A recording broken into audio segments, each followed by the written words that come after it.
The man in the alley catches Nell's attention the moment she turns the corner. Unshaven and in tattered clothes, he sits on the pavement, completely drenched from the rain. No umbrella, no shelter, just cardboard beneath him that has long since turned to mush in the downpour. Nell's heart gives that familiar pang of sympathy. This morning is a cold, gray wash of misery that seems to seep into her bones. But she is already 15 minutes late for her job interview at Morrison & Associates, clutching her worn portfolio against her chest. She can't afford to be late, not when her rent is already 3 weeks overdue and her landlord has started leaving increasingly threatening voicemails. So she has to hurry along, except something about the man makes her pause. Most people in his situation would be hunched over, trying to make themselves smaller, invisible. This man sits as if he owns the alley. Even sitting on wet pavement in the pouring rain, there is something almost regal about his posture. His spine is straight, shoulders squared with a dignity that seems completely at odds with his circumstances. And when he looks up and their eyes meet, Nell's breath catches in her throat. His gaze is unsettling, not threatening, but aware. Too proud for someone who should have been broken by whatever circumstances have landed him here. Mostly, though, they are the most unusual shade of amber she has ever seen. It makes her stumble.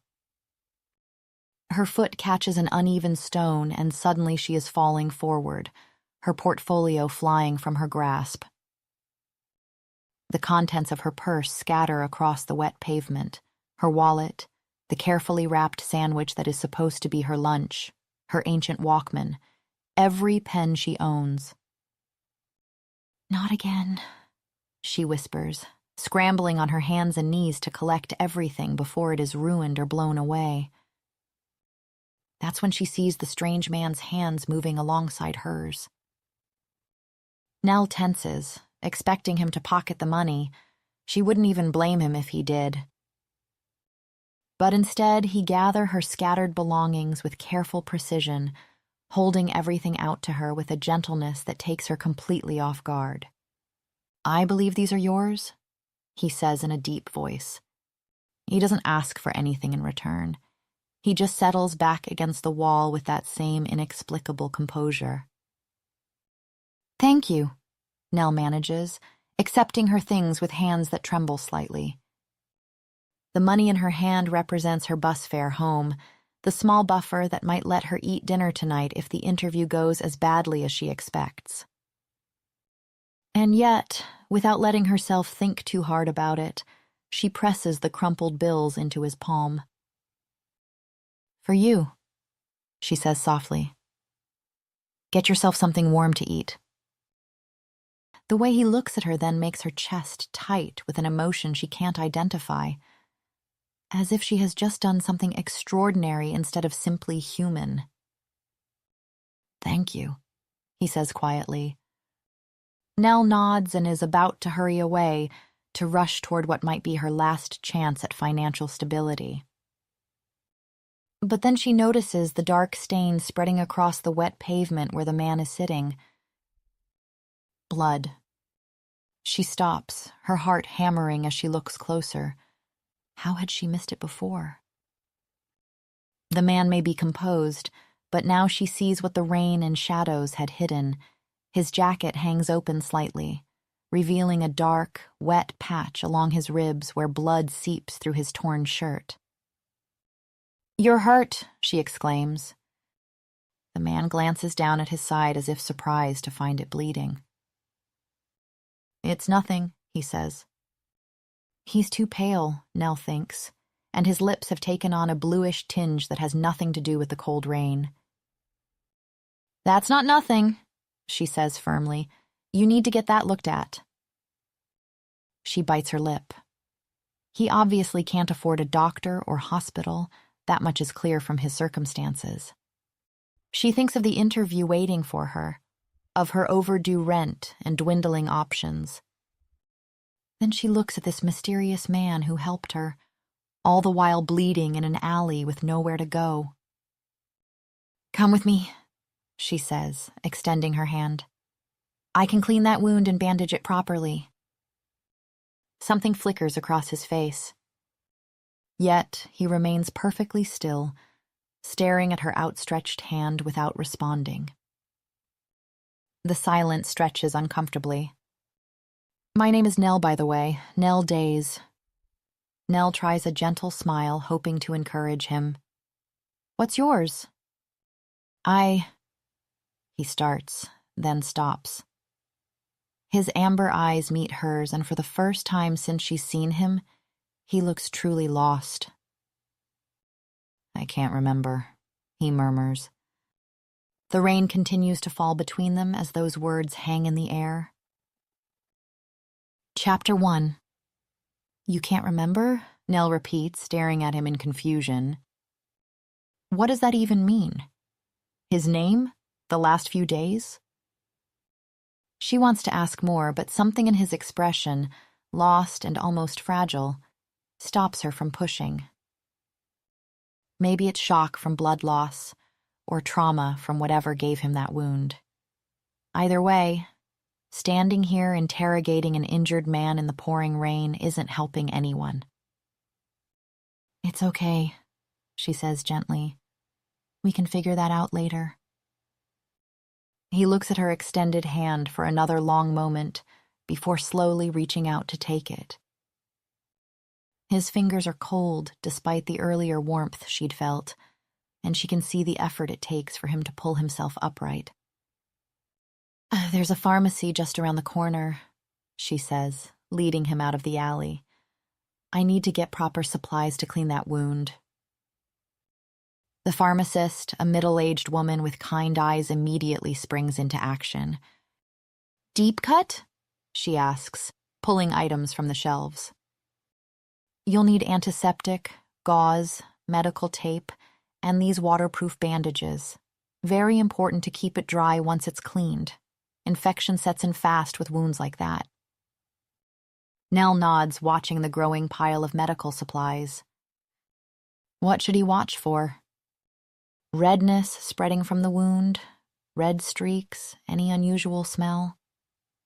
The pharmacist rings up the total. "That'll be $43. Nell's stomach drops. She opens her wallet, counting the meager bills inside. $18. That's it.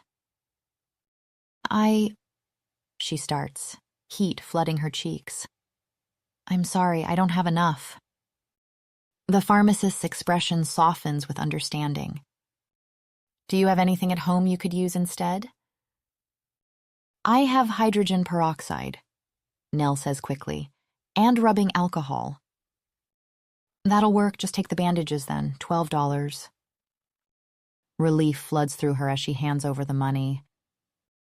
Back outside, the nameless man is leaning against the pharmacy wall, his face even paler than before.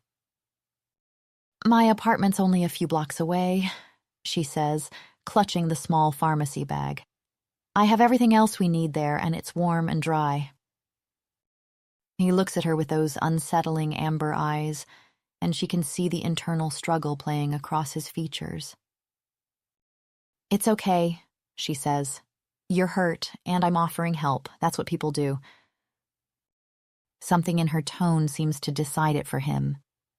He nods once, a sharp, grateful gesture. Chapter 2. Nell's apartment building is a tired 3-story structure that's seen better decades, with peeling paint and a front door that sticks in humid weather. As they climb the narrow staircase to the second floor, she's acutely aware of her mysterious companion behind her. The quiet way he moves, how he seems to take in every detail of their surroundings with those unsettling amber eyes. On the landing, they encounter Mr. Hoffman from 1B, standing in his pajamas and slippers. "Oh, hello, dear," he says to Nell, blinking owlishly. I need to get milk for my coffee, but I can't remember where I put my keys."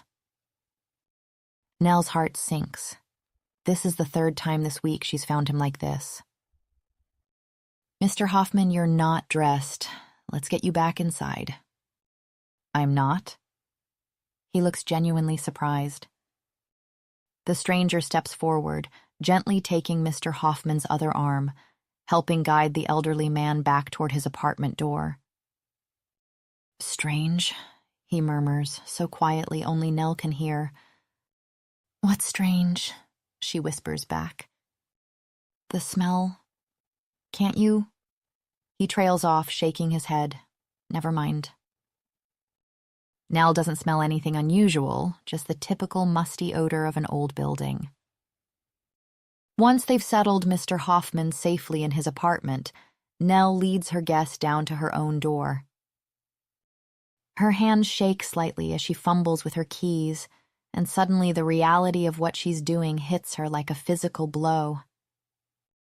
Her apartment suddenly feels impossibly small. The stranger seems to fill the entire living room just by standing there.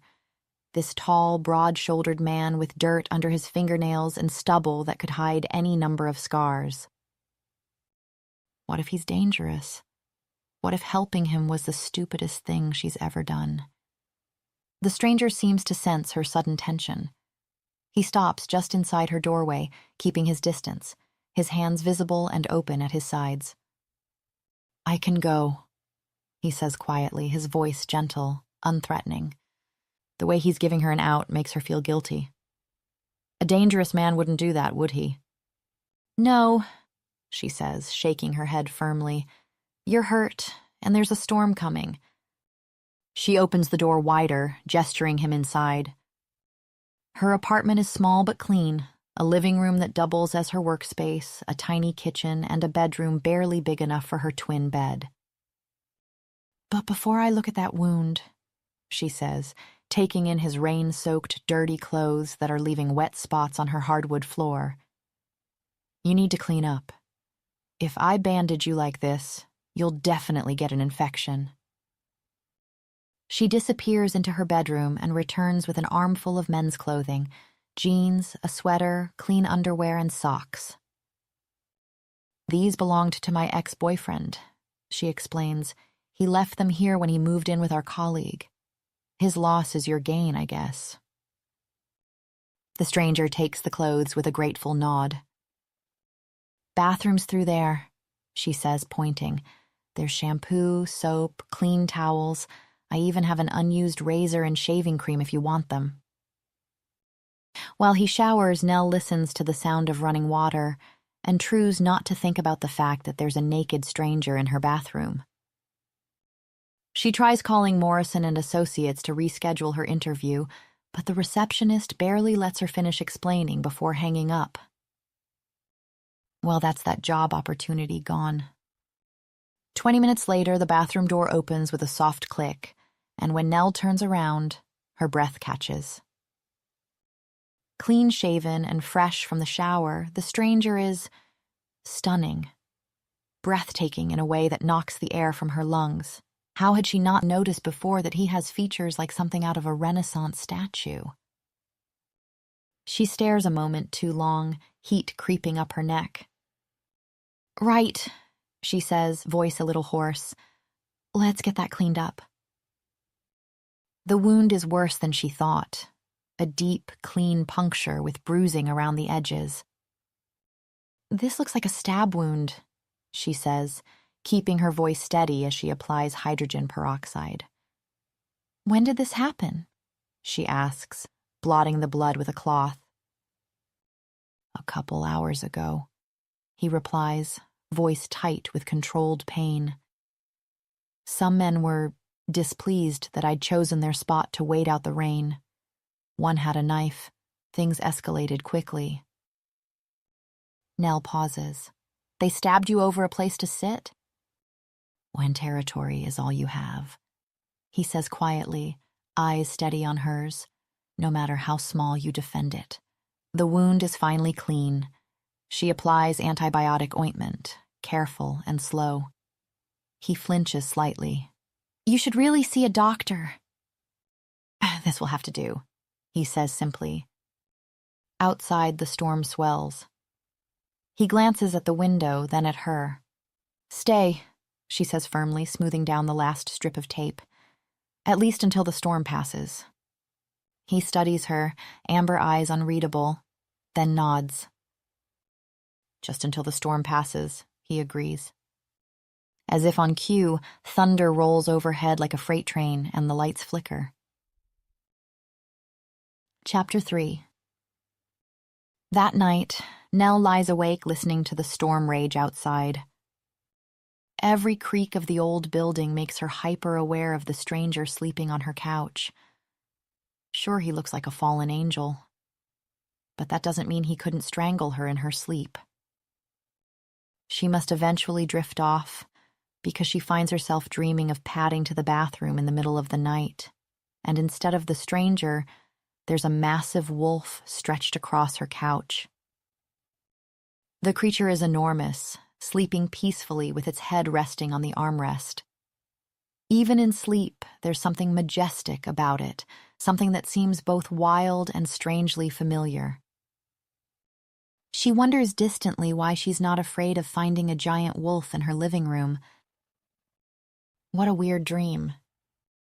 The next morning, the storm is still battering the windows when Nell emerges from her bedroom. "Good morning," her guest says, turning to offer her a steaming mug. "I hope you don't mind. I made coffee." "No, that's great," she says, accepting the cup gratefully. "You didn't have to do that." She studies his face in the morning light. Clean-shaven and rested, he looks even more striking than he had the night before. There's something almost aristocratic about the way he holds himself, even in her ex-boyfriend's borrowed clothes. "Are you hungry?" she asks. "I could make breakfast." As she moves around the kitchen, pulling out eggs and bacon, she notices him examining her small bookshelf.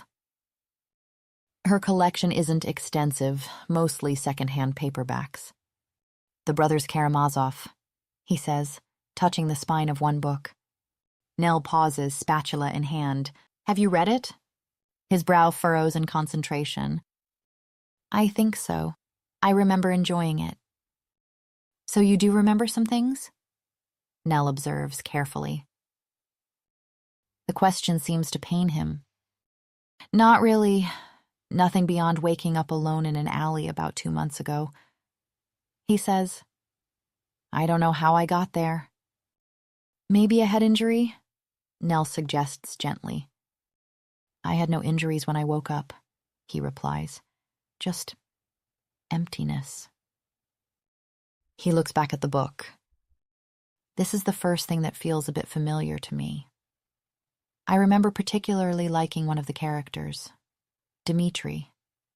He was passionate, conflicted, but ultimately redeemable." Nell's heart aches for him. "Then that should be your name," she says impulsively, "until you remember your real one, Dmitri." "Dmitri?" he repeats slowly. "That's acceptable, I suppose." Nell can't help but laugh at his prim expression. Dmitri suddenly goes rigid, his head snapping up like he's heard something. "What's wrong?" Nell asks, turning off the burner.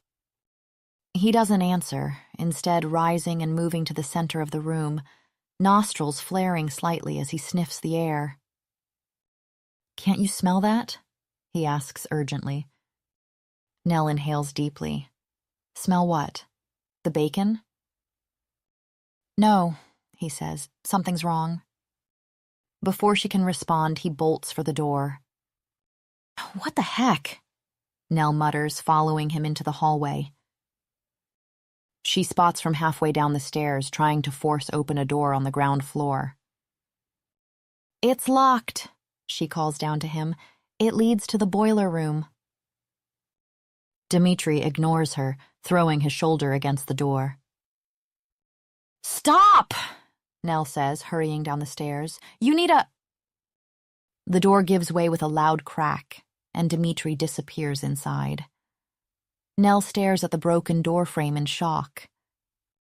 "What are you doing?" she calls, following him into the basement. "I'm going to get in trouble with my landlord." The basement is dark and cramped, filled with the building's ancient heating system. She can see Dmitri near the boiler, examining something with intense focus. "Seriously, you can't be here."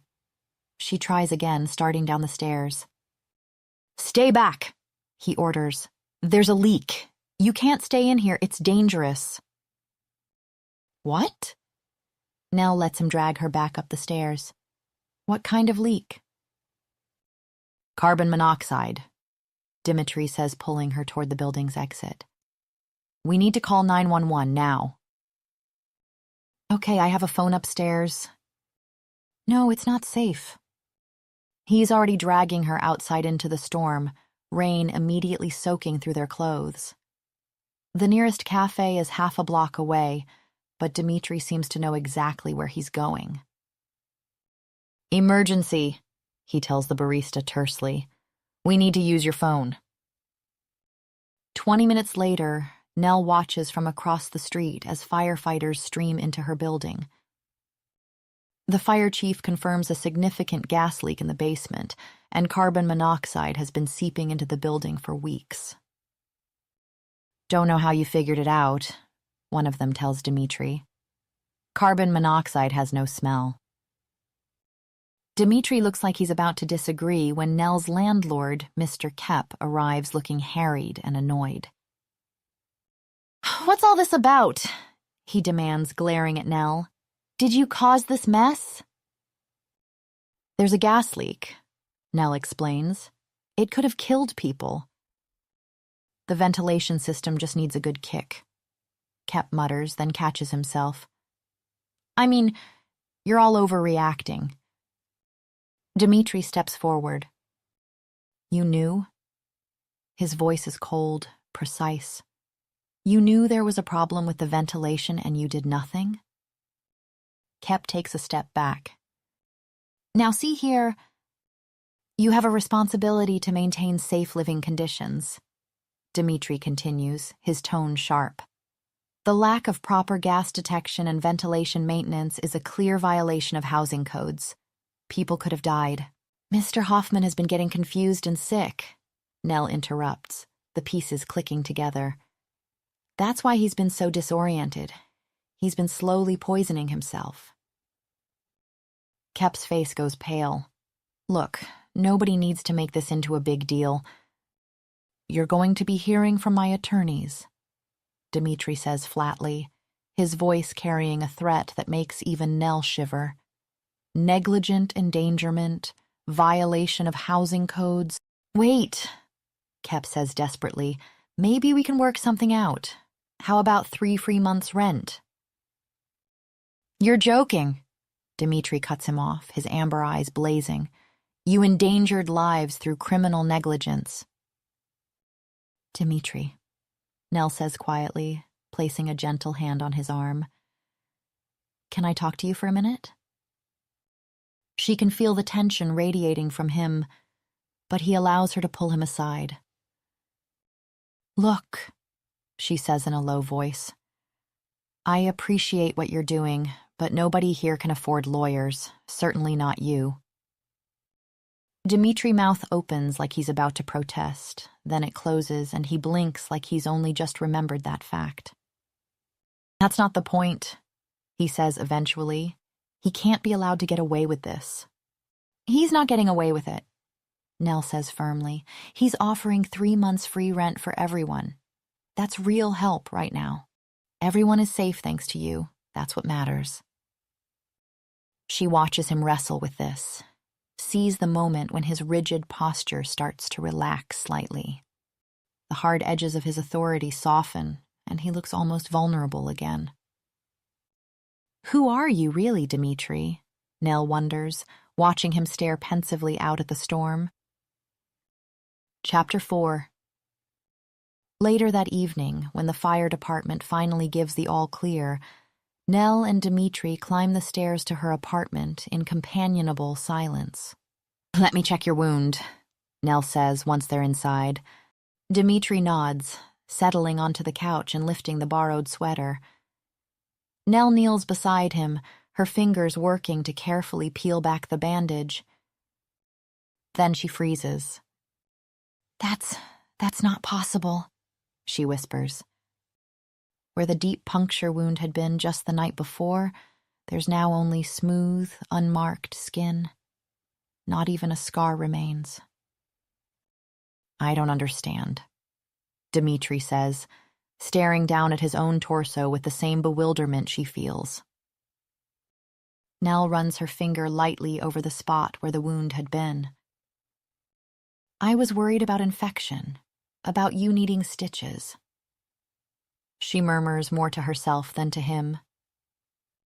"Maybe it wasn't as deep as we thought," Dmitri suggests, but his voice lacks conviction. "Maybe," Nell agrees. They stare at each other in the lamplight, sharing a moment of mutual confusion. But the confusion fades, and as the silence stretches between them, Nell becomes acutely aware of how close they are. How she's still kneeling beside him on the couch, her hand resting on his bare chest. Her breath catches when he lifts his hand, his fingers hovering just above her cheek. Then reality crashes back in. "I should go." Dmitri pulls his sweater back down, standing abruptly. "Go?" she repeats. "I'm better," he says. "You've been more than kind, but I should give you your space back." Nell feels a strange urge to protest, to find reasons why he should stay. But none of them make sense. He's right.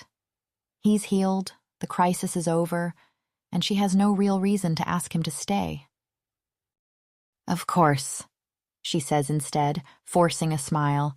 "Let me pack you some food." When she returns to the living room, Dmitri is folding his old clothes. "Keep those," she says, nodding toward the clothes he's wearing. "They fit you better anyway." "Are you sure?" "Trust me, I never want to see them again." The bitterness in her voice surprises them both. Dmitri takes the bag of food, his fingers brushing hers as he does. "Thank you," he says quietly, "for everything. Your kindness, your home. I don't know how to repay you." "It was nothing," Nell assures him. "No," Dmitri tells her, and there's something almost fierce in his voice. "It wasn't nothing. You helped a stranger when you had every reason not to. You shared your food, your home, your safety." He pauses, troubled. "I don't remember who I was before, but I don't think I was kind. I don't think I would have done what you did." And then he's gone, leaving her standing in her suddenly too quiet apartment, staring at the empty couch where he'd slept. Chapter 5.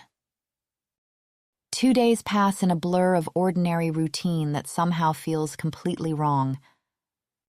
Nell goes to job interviews, comes home to her empty apartment, and tries to pretend she doesn't keep glancing at the couch where Dmitri had slept. She tells herself it's ridiculous. She knew him for less than 48 hours.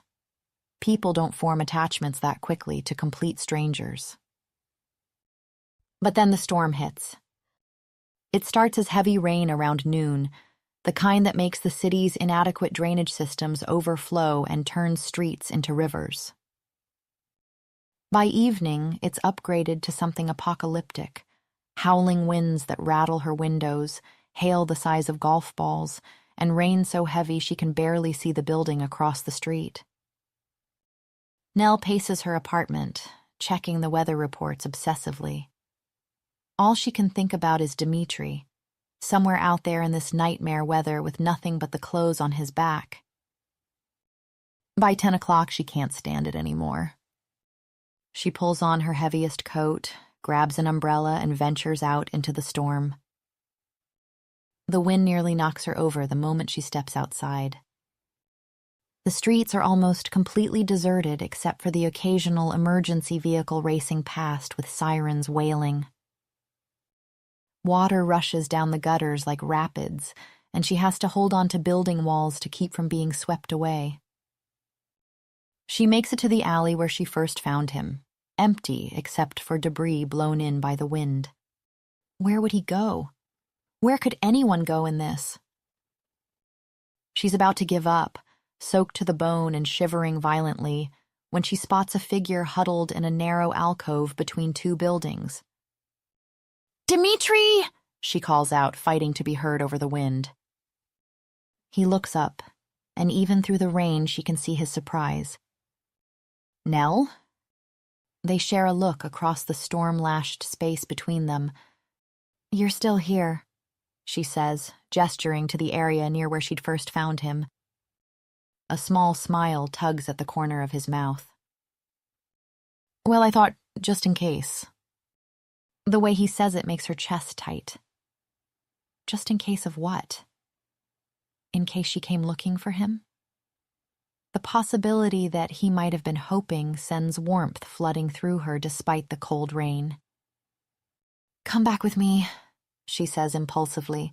"Please, you can't stay out here in this weather." "Nell, what if there's another gas leak?" She interrupts. "What if I need someone with a super smell to save the building?" Super smell? Dimitri looks like he's fighting another smile. A particularly strong gust of wind sends debris flying past them. His hand comes up to steady her, fingers gentle but firm on her arm. "The storm's getting worse," she says quietly. "I won't be able to sleep knowing you're out here." He looks at her for a long moment, rain dripping from his dark hair. "You don't even know me," he says. "That's not true," she protests, and the admission feels heavier than it should. You're my friend." "Come home with me, Dimitri," she says softly, "just until the storm passes." He nods finally, and she feels relief flood through her so strongly it's almost dizzying. "Just until the storm passes," he agrees. Chapter 6.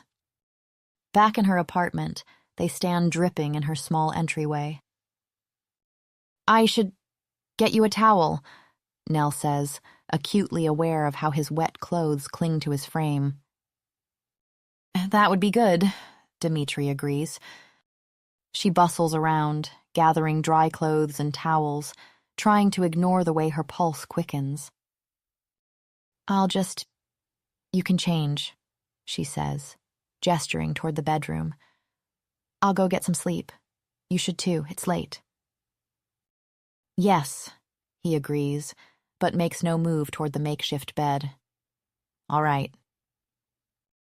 They stand there in her small living room, the weight of unspoken things pressing down on them. "Well," Nell says finally, "good night." She escapes to her bedroom, but sleep is impossible. Not with him on the other side of the wall. Every creak, every shift of the couch, every breath he takes sounds like it's right next to her. After what feels like an hour, she gives up. Barefoot, she creeps to the door and presses her ear against it. Silence. She eases it open and peeks out. The living room is washed in moonlight. Dimitri is sitting on the edge of the couch, elbows on his knees, staring out the window. Still, watchful, like he's hunting something in the shadows. "Can't sleep either?" she whispers. He turns his head toward her voice. Even in the dark, his eyes gleam. "No," he says softly. She steps out, suddenly too aware of her thin nightgown and bare legs. The air feels colder, her skin tighter. "I thought maybe I'd make some tea. Chamomile," she says, trying to sound casual. "It helps sometimes." "Help?" he repeats, and there's something darkly amused in his tone. She clears her throat. "Would you like some?" She's already reaching for the kettle when she hears him stand. Footsteps behind her, slow, controlled. Not loud, but present. And when she turns, he is here. She backs up instinctively, the counter pressing into her lower back. He follows, stopping just shy of touching her. "Nell," he murmurs, his voice like smoke, rough and intimate. She wets her lips. His head dips lower, and she feels the brush of his nose against her throat. "I don't want tea," he murmurs, lips grazing her skin. She swallows. "No?" she asks. Her hands fly to his chest, meant to push, but they don't. They curl into his shirt instead, pulling him closer. "You smell like rain and heat," he replies, "and something sweeter underneath." "Dimitri," she breathes, her whole body thrumming. "You've been so kind to me," he whispers. "Let me make it up to you." The kiss crashes over them like the storm outside, hungry, reckless, overdue. He kisses her like he's remembering something with his body before his mind can catch up, like her mouth is a secret he's known in another life. And the tea is forgotten entirely. Chapter 7. Nell wakes to the low clink of ceramic and the soft hiss of a stovetop flame. She pads barefoot into the kitchen, the cotton of her nightgown clinging to sleep-warmed skin. Dimitri stands at the stove, barefoot. When he turns to look at her, his amber eyes glow in the morning light, and his slow, lazy smile nearly brings her to her knees. "Morning," he rumbles, voice still thick from sleep. "Morning," she says, suddenly shy. He hands her a mug, fingers brushing hers, and her stomach flutters. A soft, nervous excitement she hasn't felt since she was a teenager. "The storm's over," she murmurs. "So it is," he says, eyes focused on her. "You could stay another day." She hesitates. Just to be safe. The forecast mentioned possible aftershocks. A beat of silence. Then his mouth twitches. "Aftershocks," he echoes, stepping forward with a glint in his eyes. "I see. You're just being responsible." "I am extremely responsible," she replies, chin lifting. "Yes," he agrees, his voice rough as his fingers tuck a strand of hair behind her ear. "You are." When he kisses her, it's slow and warm, tasting like coffee and something deeper, something unspoken. Her body leans into him before her mind catches up. "Just one more day," he murmurs against her lips. But one day becomes 2, then a week, then more. They fall into an easy rhythm, except nothing about it is easy. Every brush of skin feels electric. Every look lingers a beat too long. "I am just grateful," he says one afternoon, backing her against the counter, his mouth ghosting her jaw. "You saved my life. Let me show my appreciation." "This is appreciation?" she pants as his fingers tease the edge of her waistband. "Deep, soul-altering gratitude," he confirms solemnly, before kneeling to demonstrate just how grateful he can be. They joke about their arrangement, Nell calling him her kept man, Dimitri insisting he's earning his keep in increasingly creative ways. But underneath the humor is something deeper, more intense. Like the way his eyes go flat and predatory when another man flirts with her at the corner store. Or the way he growls, low and quiet, when he kisses her neck, just where her pulse beats loudest. "You're insatiable," she gasps one night as he presses her into the couch cushions. "For you," he breathes, voice rough with need. "Only ever for you." Dimitri isn't content to simply live in her space. He approaches her apartment's problems with systematic efficiency. He doesn't just fix the cabinet door, he reorganizes the entire kitchen for optimal workflow. "You don't have to do all this," Nell says, She's holding a screwdriver he handed her without explanation, standing on a chair to reach a light fixture. It's inefficient to let problems accumulate, he says matter-of-factly. Small issues become systemic failures. Soon, Dimitri's organizational skills extend beyond her apartment. He creates schedules for building maintenance, rotation charts for helping Mrs. Chen that somehow get implemented without anyone quite remembering agreeing to them. You have a way with people, Nell observes one evening as they climb the stairs. It's like you always know how to get them to do what you want. Dimitri stops so suddenly she nearly collides with him. Is that a bad thing? He asks, genuinely curious. No, she says, acutely aware of his fingers on her elbow. It's just unusual. Later, when they're tangled in bed, he kisses down her neck with barely restrained hunger.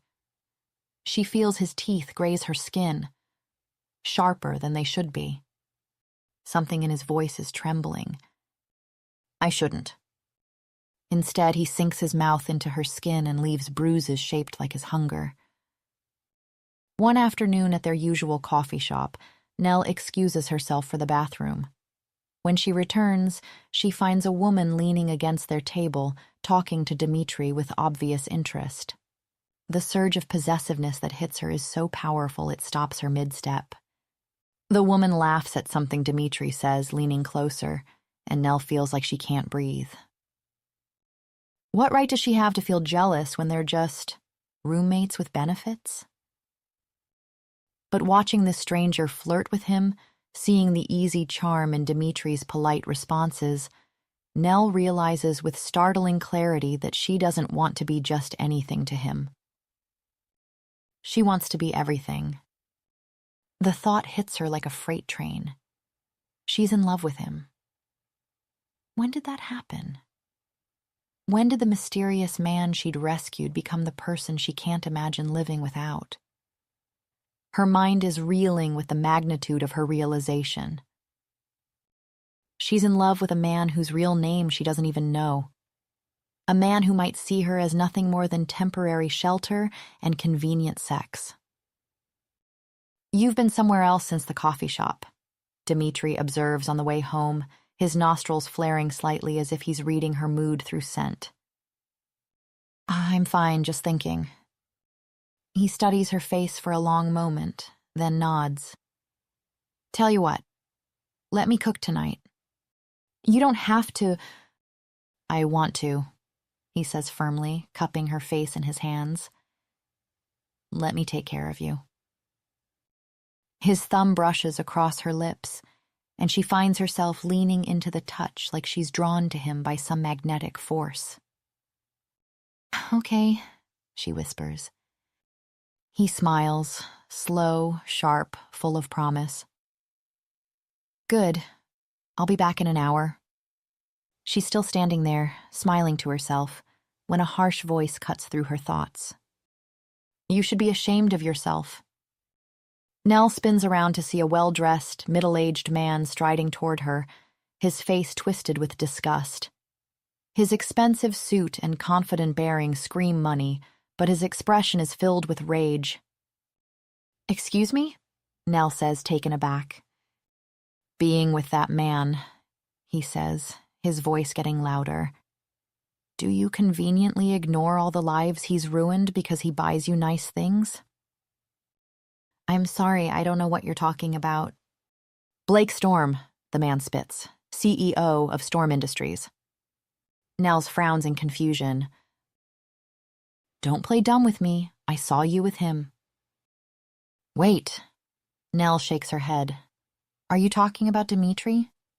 Dimitri? The man scoffs. You think I wouldn't recognize the man who forced me to sell my company, then gutted it, sold off the profitable parts, and threw away the rest? Hundreds of people lost their jobs because of him. I think you have the wrong person, Nell protests. He's homeless. He has amnesia. Amnesia? The man laughs harshly. The man's worth millions. He's probably working some elaborate scheme, tax evasion, hiding assets, who knows what. Nell remembers Dimitri's wound, the poor condition he'd been living in, and above all the lost looks he'd get whenever he tried to remember his past life. "You're wrong," she insists, but doubt is already creeping in. All those contradictions about Dimitri, his refined speech, his business knowledge, the way he commanded situations like he was used to being in charge. "I have to go," she whispers. "Look, kid," the man says, his anger fading into something like pity. "Maybe you truly didn't know, but now you do. If I were you, I'd keep away from this man." Chapter 8. Nell sits at a wooden table at the library, surrounded by stacks of old newspapers and magazines. She's been at it for 2 hours, combing through back issues of the Wall Street Journal, Fortune, and Business Week. Every search for Blake Storm brings up the same impossible truth. There he is on Forbes 40 Under 40. On a New York Times cover story, America's youngest billionaires, with a photo that makes her stomach twist. Dimitri in a sleek suit, standing in a glass-walled office high above Manhattan. Accompanied by photos of his sprawling estate in the Hamptons, his Manhattan penthouse, his fleet of luxury cars. Nell stares at the images, feeling smaller and more insignificant with each one. The man in these photos belongs to a world so far removed from her cramped one-bedroom apartment that they might as well be different species. The article describes his ruthless business acumen and aggressive acquisition strategies. Storm Industries is based in Manhattan, nearly 3,000 miles from Seattle. She buys the magazine and stumbles home. Dimitri is in the kitchen, wearing borrowed clothes, stirring a pot like he belongs there. The sight guts her. Him, barefoot in her kitchen, playing house like it's real. Like any of this is real. Nell throws the magazine at him. It hits his chest and falls to the floor, pages splaying open to reveal his face staring up from the glossy cover. The silence that follows is deafening. Dimitri stares down at the magazine, and Nell sees the exact moment recognition flickers across his features. "Have you been lying to me?" she asks, her voice barely above a whisper. "Is this all some kind of joke?" "No," he protests immediately, shaking his head. "Nell, Blake Storm," she reads from the cover, "net worth $2.8 billion, CEO of Storm Industries. That's you, isn't it?" Dimitri's mouth opens and closes like he can't find the words. I don't remember any of that," he ends up whispering. "A man came up to me today," Nell continues. "He knew you. He said you destroyed his company." "That's not..." Dimitri looks up from the magazine.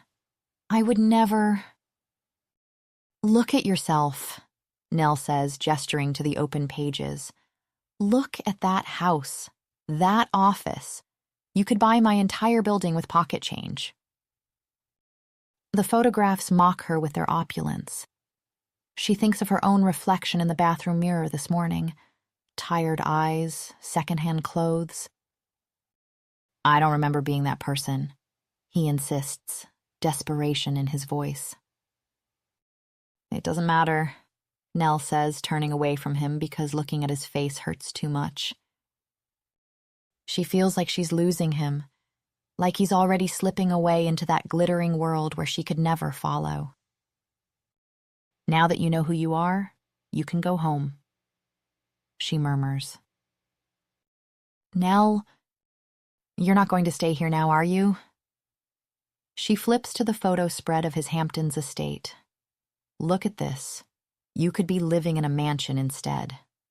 "Come on." Dimitri's voice becomes strained. "We don't even know if that's really me. Could be a look-alike." Nell shakes her head and moves past him toward the kitchen. "Let's have dinner then, shall we?" "Oh, wait. Why would you have dinner here when you could be dining at some Michelin-starred restaurant within the hour, Blake? That name means nothing to me, he snaps. That man said you were lying, Nell continues, that you're probably evading taxes or hiding assets. And you believed him? Dimitri's voice cracks. Just like that? Some stranger on the street? The pain in his voice makes her want to take it all back, to apologize and pretend none of this ever happened. But she can't. The photographs are right there, proof of a life so far beyond her reach it might as well be fantasy. No, Nell says, her voice small and broken. I know you didn't lie about the amnesia, but the truth is it doesn't matter. It's over. This, she waves between them, can't go on anymore. And why not? Dimitri challenges, tone quiet. Because why would it? Why would you choose this? She gestures around her tiny apartment. When you could have that. She holds up the photo of his estate, the image blurring through her tears. Because you're not in there, Dimitri whispers, pointing at the pictures. You're here. They stare at each other across the small space, the weight of unspoken feelings hanging between them. Nell's heart cracks a little more with each passing second. Look, you should go, she says finally. Call your company or something. I don't want to. Yeah, well, I want you to. You're in my home. Dimitri's eyes flash gold, actually flash like light reflecting off metal. You want me to leave? He asks. Nell doesn't reply, can't trust her voice. She's afraid if she speaks, she'll take it all back, beg him to stay. Nell? His voice is rougher now, with an edge she's never heard before. It's almost a growl. Yes, she whispers, the word tearing something vital inside her chest. I want you to leave. Dimitri looks like he might argue, shoulder tense with tension, and then he winces. His face contorting in pain, and suddenly he stumbles, one hand going to his chest like something inside is trying to claw its way out. What's wrong? Nell asks, alarm cutting through her anger. He doesn't reply, just makes a sound that's part gasp, part moan. His breathing becomes labored and sweat beads on his forehead despite the cool evening air. Dimitri? Fear replaces her anger as she watches him struggle. What's wrong? He crouches down, his whole body trembling. His hands are clenched into fists. Dimitri? Nell's voice comes out as a whisper, terror replacing every other emotion. He makes a sound that's part grunt, part growl, and then his bones begin to crack and stretch audibly. Dark fur sprouts across his skin as his clothes tear and fall away in tatters.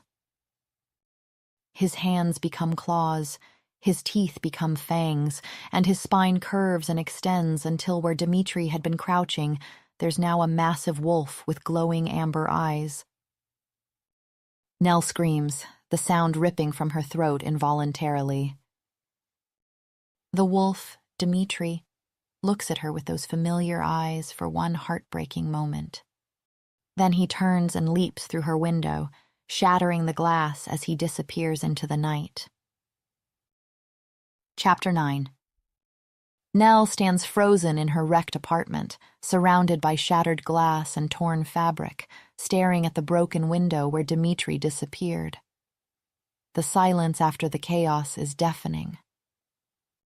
First, gentle, mysterious Dimitri is actually a ruthless billionaire CEO, and now he turned into a wolf right in front of her. I'm losing my mind, she whispers, running her hands through her hair. I'm actually losing my mind. She sees his face again right before the shift, the confusion, the pain, and afterward, the way the wolf had looked at her with such heartbreak. She replays it again and again. the soft whine when she screamed, the way he flinched like her fear physically hurt him. And now he's alone out there, she says. The thought jolts her. Dimitri, Blake, whoever he is, had been confused and scared, and she sent him away. The guilt hits hard. Shit, she breathes, grabbing her jacket. She has to find him. Explain. Something. She can't leave it like this, not when she's in love with him. Not after the way he looked at her. The streets are eerily quiet for early evening. Nell hurries toward the area where she first found him, scanning every alley, every shadow. Dimitri, she calls softly, not wanting to draw attention but desperate for him to hear. Dimitri, please. She's halfway down the block when hands grab her from behind. What? She starts to scream, but a rough hand clamps over her mouth. She's yanked into the narrow space between two buildings. Her heart pounds as she struggles, biting the hand, kicking wildly. But there are at least 2 men, maybe 3, and they're stronger. Morrison, someone says behind her. Is that her? Through the panic, she sees the man who'd recognized Dimitri earlier step from the shadows. Yes, he says, eyeing her with something close to pity. One of the men shoves a wad of cash into Morrison's hand. Payment as agreed. Nell's eyes widen. She thrashes harder, tries to scream, but someone presses a cloth over her nose and mouth. The chemical stench makes her gag. Don't worry, Morrison says, his voice fading as the drug takes hold. They won't hurt you. They just need bait to draw out Blake. Chapter 10. Nell wakes to a pounding head and the bitter taste of chemicals in her mouth. She's zip-tied to a metal chair in an abandoned warehouse, the air thick with rust and rot. Yellow streetlight filters in through broken windows high above. 3 men circle her like predators, big, muscular, too still. Something about their movements reminds her of Dimitri. She's awake, one says. Good. Another crouches to her eye level. Now we wait for the alpha to come running. The leader pulls a knife, testing its edge on his thumb. Either way, she's done her job. Morrison said to make sure Blake suffers, didn't he? Terror grips her as the blade comes closer. Please. Don't worry, sweetheart. We'll make it quick. Then comes the growl. Low, primal, inhuman. It vibrates through the floor and up her spine. The men freeze. I thought you said he didn't shift anymore, one whispers. Shut up, get ready. From the shadows, a massive wolf steps into the light, bigger than before. Dark fur like smoke. Amber eyes locked on the knife near her throat. Well, the leader sneers, not lowering the blade. Look what crawled out of the gutter. The wolf steps forward. The men move, surrounding her. You remember how this works, don't you? One more step and she dies. Dimitri stops, eyes locked on the blade. 3 shifters, 1 human shield. Here's what you're going to do. You shift back, slow, then we talk payback. Nell sees the tension in his body, rage fighting restraint. Dimitri, don't. The man backhands her. Her head snaps sideways. Shut up. That's when Dimitri snaps. He lunges, not at the leader, but the man to his left. The element of surprise gives him the edge. Teeth clamp down, blood sprays, chaos erupts. The leader turns, knife forgotten for a breath. It's enough. Dimitri releases his first target and pivots toward Nell. The 3rd shifter starts to shift, but Dimitri barrels through him like nothing, focused only on her. The leader lifts the blade, but Dimitri slams into him. They crash into crates, the knife clattering away. All three men shift now, bones cracking, bodies stretching. But they're smaller. Dmitri fights like something possessed, wild and precise. They come at him in tandem, snapping at his legs, trying to bring him down. The floor runs with blood. Some his, most theirs. One by one they falter, limping, beaten. Only the leader remains. He snarls, backing toward the window. He vanishes into the dark. Dmitri sways, blood mats his fur. He takes one step toward Nell and collapses. Dmitri! Nell breaks free from the damaged restraints and drops to her knees. His form begins to shift. Moments later, he lies naked and bleeding on the concrete, pale, still. Dmitri, she whispers, cradling his head. Her hands press uselessly against the worst of the wounds. Wake up. His eyes flutter open, unfocused. He looks at her dazed. Nell, what happened to me? I remember being angry and then... You didn't know? She asks, stunned. About the wolf thing. You really didn't know. He groans, trying to sit, then collapses again. Those men, they knew me. They said, "You're bleeding too much." Nell interrupts. "I need to get you help." Nell, he whispers, his hand finding hers. What if they're right? What if I really am a monster? No, she says fiercely. The man I know is good. He's kind. You just risked everything to save me. Her voice cracks. I love you, Dmitri, whoever you were, whatever your name is. His eyes widen slightly at her confession, but before he can respond, they roll back and he goes limp in her arms. Help! Nell screams into the empty warehouse. Somebody help us! That's when she hears the sound of expensive cars pulling up outside, followed by rapid footsteps. He's here! A voice calls out. 3 figures in tailored suits burst through the warehouse entrance, moving with the same predatory grace as the men who'd attacked them. But these newcomers scan the space with professional efficiency, their eyes immediately locking onto Nell. Alpha. The largest of the 3, a man with silver hair and cold blue eyes, rushes forward, dropping to his knees beside them. Blake, can you hear me? Please help us, Nell gasps. He's bleeding out. We need to get him to a hospital. Hospital? The woman in the group, blonde and sharp-featured, sneers at Nell. What for? What do you mean, what for? Nell asks. He's dying. The Alpha doesn't need your human hospital. The third man, younger, with wire-rimmed glasses and a leather briefcase clutched in his hands, says dismissively. Nell tries to reach for Dmitri again, calling his name, but the silver-haired man moves her aside. Though, the one with the briefcase continues, maybe we could accelerate the process a bit. If he could make it to tonight's board meeting, that would save us considerable time. The shareholders are getting restless. These people are crazy, Nell mutters, but then the woman produces a syringe from her jacket and plunges it directly into Dmitri's chest. No! Nell yelps.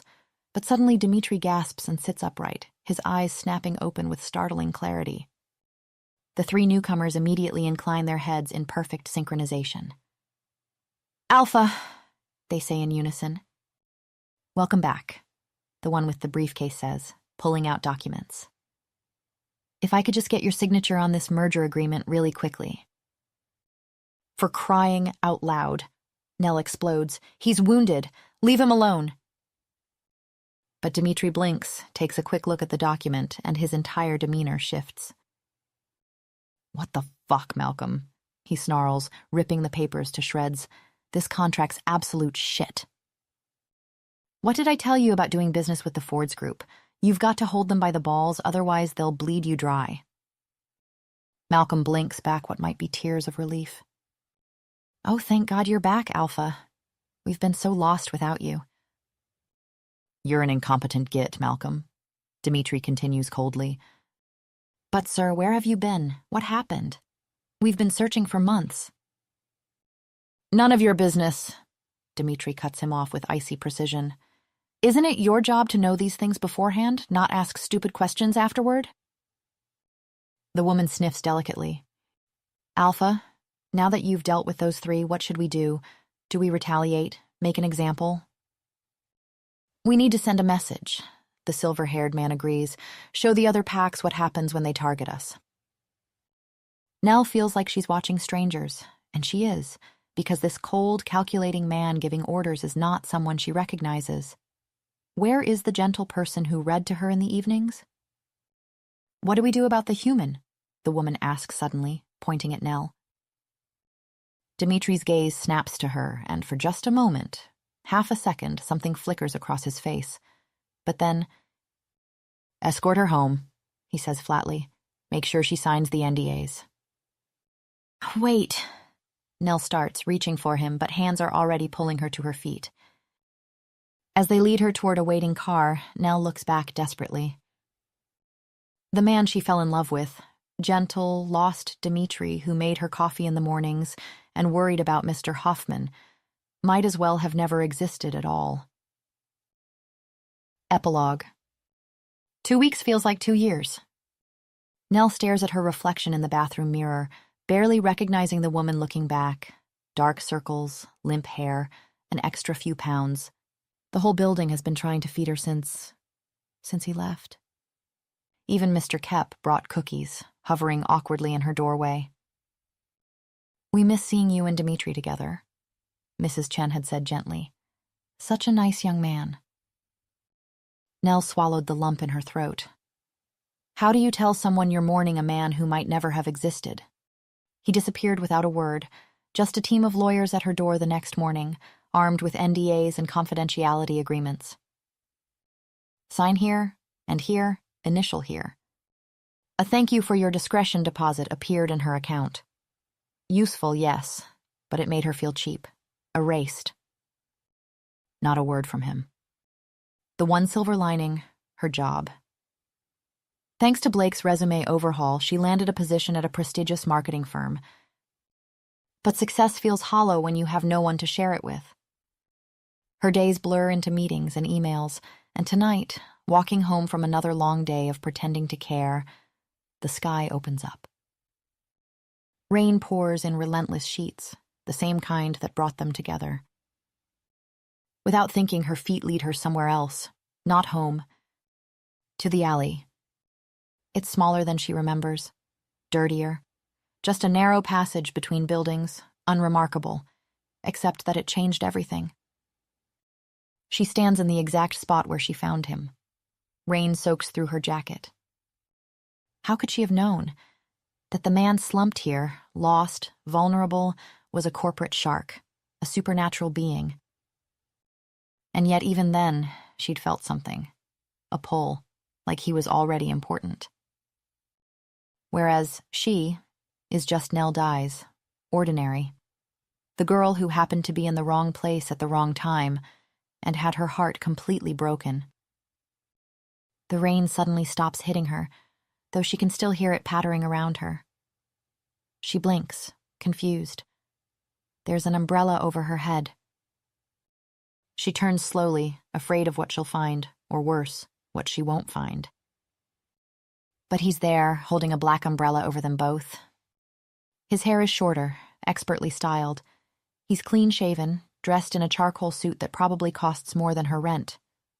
But his eyes, those unusual amber eyes with flecks of gold, are exactly the same. You're still here, he says softly, his voice achingly familiar. She shrugs, throat tight. Yeah, well, she murmurs, just in case. Something like hope flickers across his face, but she steels herself against it, against him. The last time she saw this man, he walked away without a backward glance. So, she says, finding her voice, you remember everything then? He hesitates. Yes, he admits after a beat. I do. Good. She gives him a small, tight smile. Convenient, I mean. for all those business deals your associates seem to need you for. His smile tightens into something nervous. Yes, he says, I suppose so. Rain drums against the umbrella, creating a private world around them. He looks at her carefully. How have you been? He asks. Well, I haven't been kidnapped in a while, so there's that. She replies, making him wince. Nell, I am so deeply sorry for what happened that night. It was entirely my fault you got hurt. If I had known... You know what hurt more than being grabbed by those men? She interrupts. The fact that you just disappeared afterward, without a word, without so much as a goodbye. Pain flashes across his face. I'm sorry, he says again, and she believes he means it, which somehow makes it worse. When I woke up with all my memories intact, I was concerned, alarmed actually. How had I forgotten everything? Who had done that to me? He runs a hand through his hair.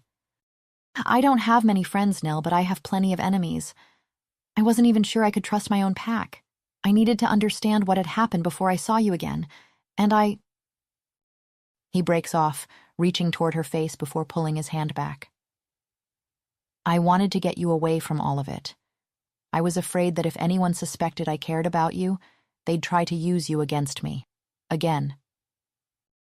The sincerity in his voice touches something in her, but she's been hurt too badly to let her guard down easily.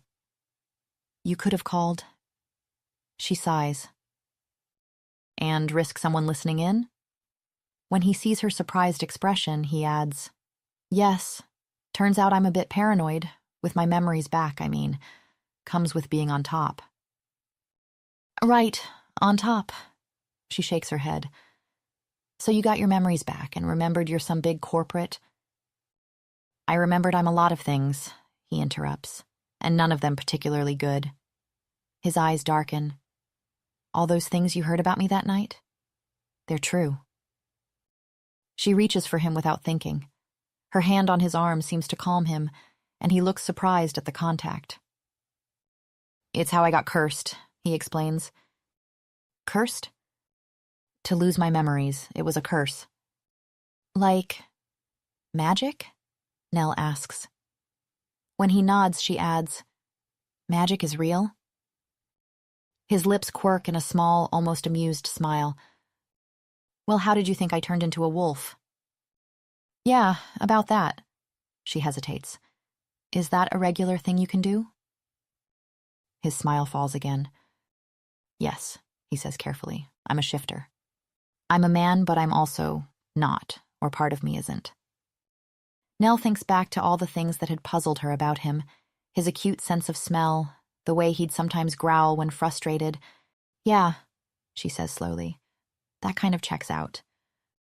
He watches her reaction closely. Does it bother you? Nell scoffs. Is that why you're here? She snaps. Worried I'll tell someone your secret? No, Dmitri says quickly. I'm not worried about that. I trust you. Then what are you worried about? He takes a deep breath. You have to understand that I'm not a good person, Nell. Not really. That's why I got cursed in the first place. He continues before she can interrupt. My ex-fiancé, who, I should confess, I only got engaged to in order to pressure her family into signing a massive business deal, cursed me after I broke things off. She had me kidnapped and dumped in this city so no one would find me.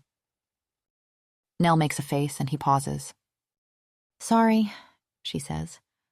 I'm just debating whether you deserved it or not. A surprised laugh escapes him. I probably did, he admits. After getting my memories back, I tracked down what Sheila had done. The curse was designed to only break if someone truly fell in love with me without my money or power or influence. She was convinced it would never happen, that I'd be stuck like that forever. Nell feels heat rise to her cheeks. Oh, when I was lying in this alley and you found me, you said... I remember what I said, she interrupts, sighing. He looks dejected at her tone, his shoulders dropping slightly. Right, he says carefully. He hesitates, then asks, And now? Do you think perhaps in time you could still love me? Now that I'm this? He gestures to himself. This? Nell repeats. I'm still all those terrible things I was before, he says, words coming faster now. I still run a cutthroat company. I still make decisions that hurt people. I'm still surrounded by others just as ruthless as I am. But the thing is, Nell, that I now remember what I was like when I was with you, and I liked that person much more. Feeling herself blush, Nell snorts. So what? You want me to be your moral compass? No, Nell. His voice drops. I want you to love me still. I've missed you. I can't go back to how things were before. Not anymore. Not when I know what it feels like to be loved by someone like you. You mean poor and average? She jokes weakly. I mean selfless, he says, reaching up to brush rain-dampened hair from her face. And brave. Kind. His thumb traces her cheekbone. And very, very beautiful. Nell feels tears building behind her eyes, and she blinks them back furiously. Look, she says, voice unsteady. We started this thing when you weren't yourself. But your memories are back now, and eventually you'll realize you belong in that sparkly world of yours. And I... There's nothing sparkly about it, he interrupts. Not without you. His lips find hers, warm and familiar and desperate all at once. He kisses her like a drowning man finding air, like someone coming home after a long absence. I love you, he whispers. The curse broke because you loved me when I had nothing to offer but myself. Now I have everything, and the only thing I want is you. She looks up at him.